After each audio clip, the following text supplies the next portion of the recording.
السلام علیکم. آپ میرا یوٹیوب اور فیس بک دیکھ رہے ہیں اور میں اس وقت وہ پیٹرول جو 250 روپے میں مل رہا ہے وہ ڈلوانے کے بعد پمپ سے نکلا ہوں. ٹینک فل کروانے کی سخت تو نہیں رہی اب بس یہ کہ اس سے بولتے ہیں بھائی تھوڑا تھوڑا کر لو، اور ٹینک فل ہو بھی نہیں رہے. بہت ساری جگہوں پہ تو رات کو آپ نے دیکھا ہوگا کہ جو سپلائی چین ہے وہ بڑی متاثر ہوئی اور لوگوں کو پیٹرول نہیں مل رہا تھا. 1500 یہ پیٹرول دستیاب تھا. بہرحال آپ یہ دیکھیے کہ وہ لوگ جو یہ کہتے تھے کہ ڈالر 200 پہ آ جائے گا، وہ 250 سے اوپر لے گئے، 260 سے اوپر لے گئے. اسٹاک مارکیٹ البتہ کسی سیانے نے کہا تھا کہ بہتر ہو رہی ہے، پازیٹیو نظر آئی ہے. اسٹاک مارکیٹ میں کچھ بہتری نظر آ رہی ہے کیونکہ آپ نے مارکیٹ کی جو ان نیچرل چیزیں تھیں ان کو ختم کر دیا. اب مارکیٹ اپنے نیچرل کورس پہ چل رہی ہے. لیکن مارکیٹ نیچرل کورس پہ چل رہی ہے نہیں چل رہی، میں سڑک پہ ہوں اور آپ بھی سب سے لوگوں کو بھی دیکھ رہے ہوں گے، خود کو بھی آئینے میں دیکھا ہوگا. ایک عجیب سی پریشانی ہے، ایک عجیب سی بے چینی ہے، اور ہر چہرہ جو ہے وہ ایک کہانی ہے، اداسی ہے، اور ہر شخص انتہائی پریشان نظر آ رہا ہے، انتہا سے زیادہ پریشان نظر آ رہا ہے. اس کی بنیادی وجہ یہ ہے کہ آپ دیکھیں کہ جو کاروباری طبقہ ہے وہ کیا کرتا ہے جناب. جیسے ایک مثال لیجئے کہ ایک چیز کسی کاروباری شخص نے خریدی، آپ مثال لے لیں اس کی کوئی بھی ایک پروڈکٹ ہے XYZ، اس نے جب خریدا تھا تو اس کی پرائس تھی 50,000 روپے. اس وقت ڈالر تھا 228 روپے. اب اس نے 228 روپے کے ڈالر کے ٹائم پہ جب وہ 50,000 روپے کی چیز لی اور اس نے اس کو 55 میں بیچنا تھا تو ڈالر اچانک سے 262 کراس کر گیا، 260 کراس کر گیا. تو اب اس شخص نے کیا کیا، اس کاروباری جو حاجی ہے اس نے یہ کیا جناب کہ اس نے وہ 55,000 والی چیز کو 60 65 اور اب 70,000 پہ لے گیا. یہ اس قوم کا حال ہے، منافع خوری کا. اور یہ مارکیٹ ٹرینڈز جنہیں ہم کہتے ہیں نا، تو یہ مارکیٹ ٹرینڈز کے ساتھ جو یہ کھلواڑ ہوتا ہے اور پھر لوگوں کو جو لوٹا جاتا ہے، اس کی بہت بڑی مثال کووڈ ہے. آپ یاد کریں کہ جو کووڈ ہے اس میں ایک ٹرک کی بتی تھی N95 ماسک. اب جناب ہر دوسرا بندہ N95 کے پیچھے پاگل ہے، اور 1,000 روپے 1,800 روپے، اور مجھے یاد ہے کہ 3,000 تک بھی N95 جو ہے، جو ایکچوئل 3M کا N95 ماسک تھا، وہ اچانک نہیں آیا تھا مارکیٹ میں. وہ کافی عرصے سے ایگزسٹ کرتا ہے N95 ماسک. اس کی کوٹنگ ہوتی ہے 3 لیئر 4 لیئر ہوتا ہے. لیکن اسے پروڈکٹ کو مارکیٹ ایسے کیا گیا کہ یہ جو N95 ماسک ہے یہ بیسکلی آپ کو کووڈ سے بچائے گا، اور ساری دنیا پیچھے لگ گئی 3M کا N95 ماسک لینے کے لیے. اگر وہ نہیں تھا تو پھر اس کے ہزاروں الٹرنیٹیو آئے، 250 کے، 300 کے، 400 کے، اور کچھ بھی نہیں تھا اس پہ. وہ ایک وہ ٹوٹی سی لگ جاتی تھی جس میں سے وہ ان آؤٹ کے لیے آپ کہہ لیں کہ سانس کی جو نالی ہے اس پہ آپ کا زور کم پڑتا تھا اور آپ کو بیوقوف بنایا. جو آپ کے آپ ایک سائیکل دیکھا کریں کہ اچانک سے نا آپ کو سوشل میڈیا پہ یا کنونشنل میڈیا پہ ٹریفک حادثات کی خبریں بائک والوں کی جیسی زیادہ دیکھنے کو ملیں گی تو آپ کو سڑک کنارے جو ہیلمٹ بیچنے والے ہیں وہ بھی وافر مقدار میں نظر آنا شروع ہو جائیں گے. تو یہ مارکیٹ میں پہلے نیڈ کریٹ کر کے اور اس کے بعد اس کی سپلائی جو ہے وہ بڑھا دی جاتی ہے، اور جب سپلائی بڑھتی ہے تو اس کے بعد جناب والا وہ اس پہ منافع خوری ہوتی ہے. تو یہ 50,000 روپے 55,000 روپے والی چیز اس وقت مارکیٹ میں 60 65 70 ہزار روپے میں فروخت ہو رہی ہے، کوئی پوچھنے والا نہیں ہے.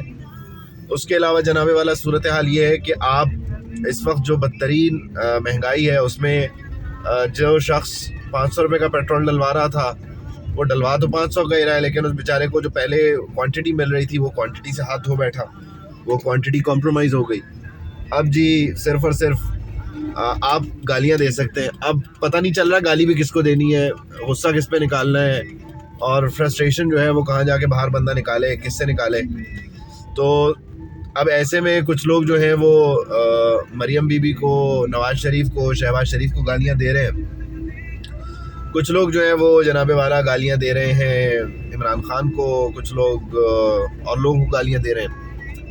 اس کے تو سارے ہی ذمہ دار ہیں، اس صورتحال کے سبھی لوگ ذمہ دار ہیں. اس کی بنیادی وجہ یہ ہے کہ یہ جو سلسلہ شروع ہوا 2018 کے بعد سے، خان صاحب نے جو جاتے جب دیکھیں انہیں پتہ چل گیا کہ ان کے خلاف عدم اعتماد کے لیے جو کامیابی ہے اس کے آثار بھرپور ہیں. وہ اس لیے کہ جو بھائی لوگ تھے انہوں نے سپورٹ نہیں کی اور انہوں نے نہیں یقین دلایا کہ آپ کے پاس نمبرز ہوں گے. تو خان صاحب کو پتہ چل گیا کہ جی ہو گیا کام پورا. تو خان صاحب نے جاتے جاتے کیا کیا کہ ایک تو وہ 10 روپے پیٹرول ڈیزل پہ چھوڑ گئے، پھر وہ بجلی پہ بھی سبسڈی دے گئے، اور IMF کے ساتھ جو انہوں نے لکھت پڑھت کی تھی اس کو انہوں نے ایسی تیسی پھیر دی. اب جی خان صاحب جو کر کے گئے، نئی حکومت آئی. نئی حکومت پہلے سوچتی رہی کیا کریں کیسے کریں، اپنے گلے میں گھنٹا باندھیں، الیکشن میں چلے جائیں، اچھا نہیں الیکشن میں نہیں جاتے، الیکشن میں چلے گئے تب بھی گالیاں ہیں تو چلو کچھ بہتر کر کے جاتے ہیں وغیرہ وغیرہ. لیکن ایسا بھی نہیں ہوا. اب حکومت نے لینا شروع کیا مشکل فیصلے. اب مفتاح اسماعیل صاحب نے اس مشکل فیصلوں کے ٹریک پہ ڈال دیا تھا. مشکل فیصلے ہو رہے تھے اور وہ فیصلے تھے جو کہ بڑے ضروری تھے، کنسیڈرنگ دا فیکٹ کہ پریشانی تھی، مشکل تھی اور سارا کچھ تھا، لیکن وہ بڑے ہی نیسیسری میجرز تھے. اب پھر حکومت کو کیڑا کاٹا کہ بھائی یہ تو ہماری جو پاپولیرٹی ہے اس کی تو ایسی تیسی ہو جائے گی اور ہمارے لیے تو لوگ باہر نہیں نکلیں گے، ووٹ نہیں دیں گے، عمران خان تو ہماری ایسی تیسی پھیر دے گا وغیرہ وغیرہ. تو جناب کیا پلان ہوا کہ مفتاح کو ہٹا دو، مفتاح از دا بیڈ کاپ، اور ڈار کو لے آؤ. ڈار صاحب آ گئے. ڈار صاحب نے وہ فیصلے کرنا شروع کیے کہ جس سے تھوڑا سا او بلے بلے جی ڈار صاحب آ گئے تھوڑی سی جو ہے نا وہ ہلجل مچ جائے. ڈار صاحب آئے، ڈار صاحب نے وہی کچھ عرصہ نکالا، اس کے بعد انہیں بھی پتہ چل گیا کہ بھائی کرنا تو وہی ہے جو مفتاح کر رہا تھا. تو انہوں نے پھر دوبارہ IMF کو انگیج کیا. تب تک بہت دیر ہو گئی. پھر IMF نے بولا بھائی آپ نے تو کباڑا کر دیا. اس دوران سیلاب آ گیا، سیلاب کی وجہ سے بھی صورتحال بڑی خراب رہی اور وغیرہ وغیرہ. تو اب IMF بالآخر آ رہا ہے. 31 تاریخ کو ان کا وفد پہنچ جائے گا، سیم ڈے مذاکرات ہوں گے. ان کے آنے سے پہلے ہی ہونا تھا. آج دیکھیں نا 11 بجے پیٹرول کے پیسے بڑھا دیے. یہ ایسا تو ہوتا ہی نہیں، رات کا ہی انتظار کر لیتے یار. ایسا بھی نہیں کیا. ایک وہ صاحب تھے جو رات کو آ کے جو ہے ان کی حکومت میں پیٹرول بڑھ جاتا تھا، وہ رات کو 2-2.5 بجے پیٹرول بڑھا دیتے تھے. صبح لوگ اٹھے، فون اٹھایا، پتہ چلا لو جی ایسی تیسی پھر گئی، 7 روپے بڑھ گئے، 8 روپے بڑھ گئے، 10 روپے بڑھ گئے. یہ جو عجیب سی ہمارے ہاں نا، اس چیز کو بڑا کیٹیگوریکلی سمجھنے کی ضرورت ہے کہ آپ جب اسٹیٹ کا حصہ ہیں، آپ جب مشینری کا حصہ ہیں، تو پھر آپ سسٹم کو چلائیں. آپ پھر اس چیز کو چھوڑ دیں کہ اس کے سیاسی رموز و اوقاف کیا ہوں گے. جب سسٹم ٹھیک چلے گا تو at the end of the day it will pay back. آپ یہ نواز شریف صاحب ہوں یا شہباز شریف صاحب ہوں یا عمران خان صاحب ہوں، جب آپ سسٹم کو کریکٹلی رن کریں گے تو سسٹم آپ کو پے بیک ضرور کرے گا. سسٹم کی جو خوبیاں ہوں گی وہ لوگوں کے سامنے ہوں گی، آپ کی وہ کارکردگی ہوگی. آپ اس پہ الیکشن کیمپین رن کریں، آپ اس پہ نیریٹو بلڈ کریں. مسئلہ دیکھیں نا یہ ہے کہ نیریٹو ہی نہیں ہے. وہ مریم صاحبہ کل آئیں، وہ کہتی ہے میں اس کو رلاؤں گی، خان کہتا تھا میں اس کو رلاؤں گا. او بھائی سارے رلانے کے چکروں میں لگے ہو. ادھر ذرا دیکھو یہ خلقت جو ہے، یہ لوگ، یہ شہری، یہ بیچارے یہ رو رہے ہیں.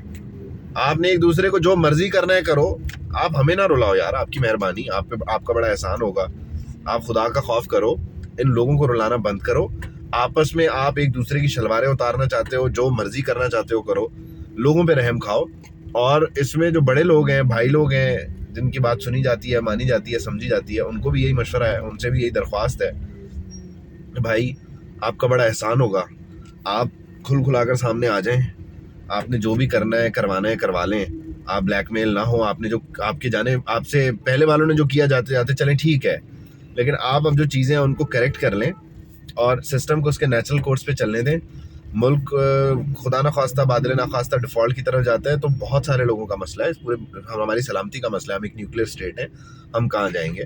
تو ہمیں کچھ عقل کرنی چاہیے، ہمیں کچھ تھوڑا سا غور کرنا چاہیے کہ ہم کیا کر رہے ہیں. اور اللہ کرے کہ یہ جو مشکلات ہیں، IMF دیکھیں آ گیا، باقی ملکوں کے جو قرض ہیں وہ رول اوور ہو جائیں گے، سعودیہ سے پیسے آ جائیں گے، اب ورلڈ بینک، باقی لوگ، ساری چیزیں. اب جب آپ تھوڑے سے نمبر شو کریں گے تو سب لوگ آپ کو پیسے دینا شروع کر دیں گے. یہ پیسے جب آنا شروع ہوں گے تو آہستہ آہستہ حکومت تھوڑا سا ایز پہ آئے گی اور پھر جہاں جہاں ممکن ہوگا. دیکھیں اس وقت عالمی مارکیٹ میں 85-86 روپے $86 فی بیرل چل رہا ہے، اور پاکستان میں 250 روپے اس کی قیمت ہے، کیونکہ ڈالر دیکھیں کہاں جا رہا ہے. پھر اس کے اوپر آپ کی جو ٹیکسز لگے ہوئے ہیں، لیوی لگی ہوئی ہے. یہ ساری چیزیں نا جو آپ کو بتاتی ہیں کہ جناب آپ کی معیشت کتنی تگڑی ہے. خیر اللہ ہم سب کے لیے آسانی کرے. دعائی کی جا سکتی ہے, دعا کے علاوہ تو کوئی راستہ ہی نہیں ہے. اللہ کرے کہ آپ کو اور مجھے اتنی طاقت ملے کہ ہم پیٹرول ڈلواتے رہیں اور ہم پیٹرول ڈلوا کر اپنی گاڑیاں چلاتے رہیں. اللہ کرے آسانیاں ہی آسانیاں. بہت شکریہ.